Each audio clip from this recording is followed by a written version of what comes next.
Good morning. It's another glorious day in the neighborhood. I am going. Let me get out of the way of this guy that is coming behind me and is flying. I thought he was gonna kiss my butt. But he was flying. So good morning again. I am heading to the rat race, to the wheel, to do it all over again today. It is 6:37 in the morning, November 4th, voting election day. So, any of you would like to just go and exercise your constitutional right? You can go and do so. Okay, so I'm getting sick. For the last week or so, I've been having this very, I put the blinker the wrong way. I've been having this very sore throat. I wake up and it's like sandpaper. So I have, I'm sorry. So I have Ricola. Where is my Ricola? I have it somewhere here in my bag to show you. Oh, and I have this Mucinex as well. So I don't like the Mucinex though because I don't know, it gets my mouth numb. So I don't know. I have the Ricola more.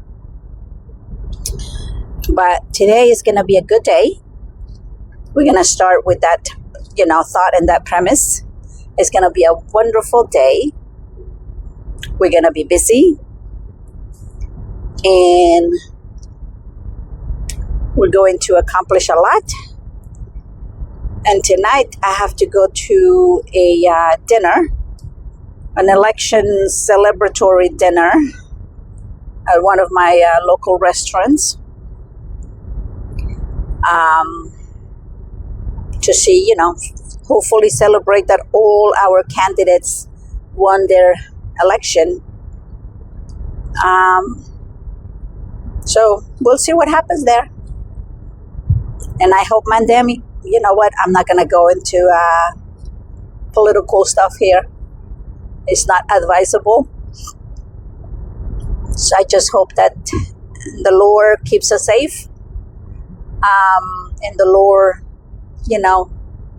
gets good people elected who will make our nation even greater than has been since its birth. So that's as far as I'm going to go with that. I am not going to touch that here on YouTube. But so I have been going on a rabbit hole with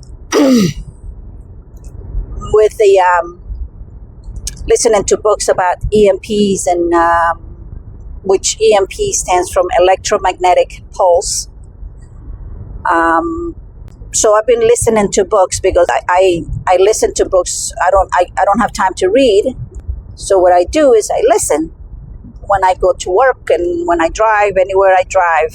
Which reminds me, I want to cancel that Sirius Radio membership because I don't listen to it at all.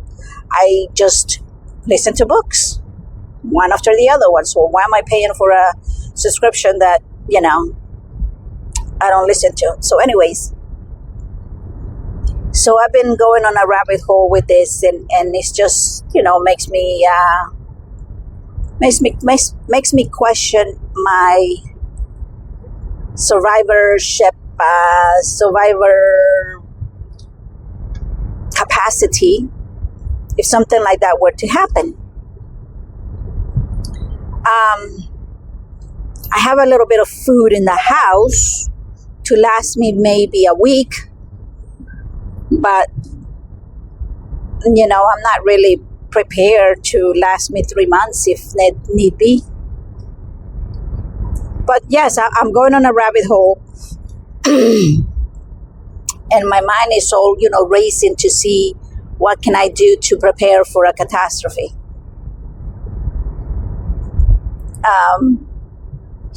My dream, and this has been, for a while. I'm a country girl. I have never wanted to live in a big city. They wouldn't pay me enough money to live in a big city. Let me turn you around again. Now, you know what? I'm going to leave it there. I'm going to talk to you guys so you can see me all the way. So nobody would pay me enough money to live in a big city. I'm a country girl at heart. When I came to this country, I came to Texas, right in the smack middle of Texas. First, I came to San Antonio, and then I, went up north in Hills County to a small little town called Richland Springs, which is near Brownwood. Is below Dallas. I never went to Dallas. But it was a very small little town. We had one traffic light. So I'm a country girl. So when I think about this, I have always wanted to get me a piece of land. And I mean, could I work and keep up an off-grid property? I think so. I have enough confidence in myself. But I would love to have 50 acres of land out in the middle of the nowhere, middle of the boondocks. Built a nice little home there. I think my phone is getting crooked. Okay. So buy a little home there, built a little home there. Have a nice little garage for toys, like backhoes and whatever machinery I may need to keep up a homestead. So, what was I? My husband called me, so I had to stop the video and restart recording. Now I forgot where I was. Oh yeah, land somewhere else in the middle of the boondocks. That's my dream. So when I mentioned this to my husband, I said, "Listen, I would love to be away from people, just live out in the woods, nice little home, nice little wood stove." He says, "I want to be in a boat," because he's always been boating all his life. So his heart is on the water. But, which, don't get me wrong, I love being on the water as well. But survivability would be in a case of something catastrophic happening, would be we'll have higher chances of survival out in the woods, living off the land. I always said that if something were to happen, my grandson will feed me, because that kid, let me tell you, Austin can just, his dad goes out there on deer hunting season, gets a deer, hangs it outside in the yard, in their yard, hangs it out there and starts skinning it. And there comes Austin and starts skinning the deer with his dad as well. So he will just, he will feed me. I went to visit them one time, and he goes, "Abuela, are you hungry?" I said, "Yes." He says, "My mom had made squirrel pot pies." I said, "I am not that hungry, honey. Thank you, though." Ooh. But that's how they are. My daughter does gardening. She cans some, of her stuff. She gives away. She doesn't have a big garden, but she does that. And they go hunting, and they're very country people as well. But yeah, that's my dream, to be out there in the middle of nowhere in the woods, without people around, and just sit on my front porch or back porch, whatever it is, and sip my coffee in the morning and watch the sun go up, and hear nothing but the birds chirping, the trees swaying in the wind. Yeah, that's my dream. That's I would love to do that. With all the stuff that I do, all the stuff that I am involved in,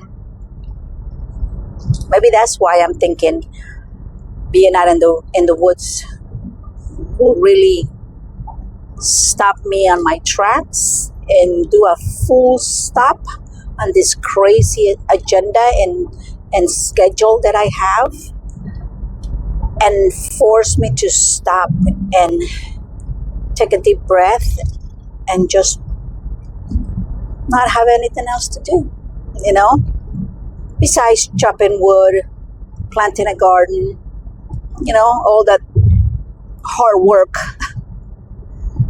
that is a homestead. But yeah, not being around people, that's one of my dreams. Don't get me wrong, I would love to go out, go to town, be around people when I feel like it, when I think, okay, I need some human interaction. But if I just want to stay home and don't deal with anything, I can do that as well. So going into this EMP attack, case scenario, the book that I listened to, it was brought into Congress, so there could be some studies done and preparation done, which they say they're not doing it. Whatever will happen, and there is nothing I can do to prevent it. The only thing that I can do is prepare for whatever comes my way every day. But yeah, I'm going on a rabbit hole there, but I'm not right in the head. Anyways, I hope you guys are taking care of yourself wherever you are. I hope you take care of your family and your loved ones. A word of encouragement, oh, that's a nice shirt, I like that shirt. You never know what something as simple as that will make somebody's day wonderful. They just need to hear something encouraging and nice. Every time my husband or I, and my daughter is the same as well, we go out, we do something, go to the grocery store, and somebody has nice nails. Oh my gosh, those are nice nails. Oh, I love your hair. Little things like that. You never know the hardships that someone might be going through. That something as simple as "I love your shirt" will make them feel better. So, on that note, I want to thank you for watching this video. I want to thank you for subscribing to my channel. I want to thank you for just being you, So if you want to comment, Just give me a little comment. Let me know how's your day going. Let me know how you find ways to make yourself and others feel better and give a word of encouragement. And just take care of yourselves. Just take care of yourselves. And on that note, and as always, carpe diem.